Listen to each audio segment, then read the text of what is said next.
guys, welcome back to another video. Tunin video tha khan sim taw hitin sota pi video kahin upload kon hiji chun ki thim tu hitin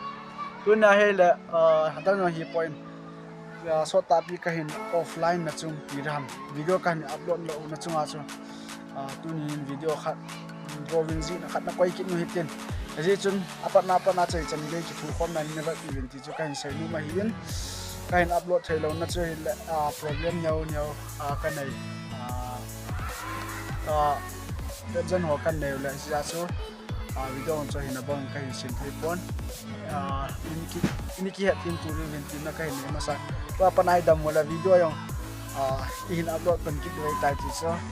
chen na ma kahin sa inten thu ang tam sai tapo hitin tam zong kai visit chun video cho na pan ta to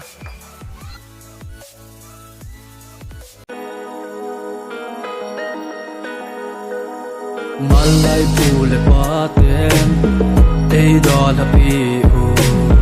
ting lang gam nom hoi ta tu khang ma e on ven so lo ni ta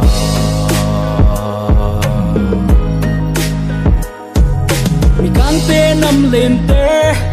nam hang san te ting lang mi sat ki so ma gang sat te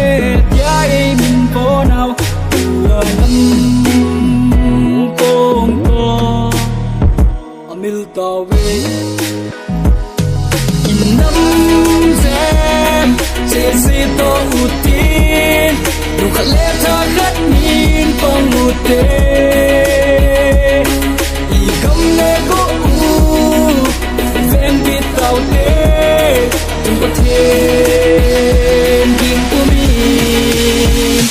phong tàu tê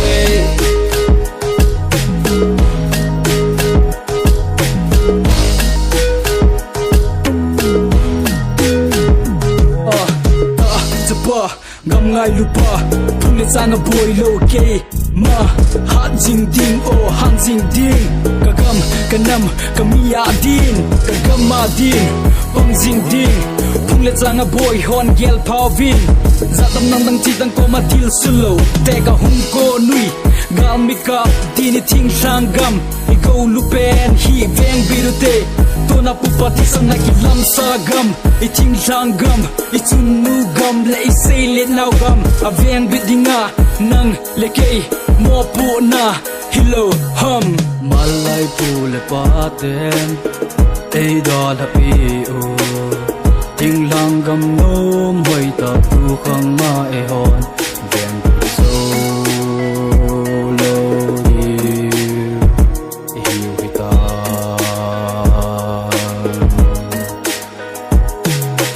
kang pe nam len te nam hang san te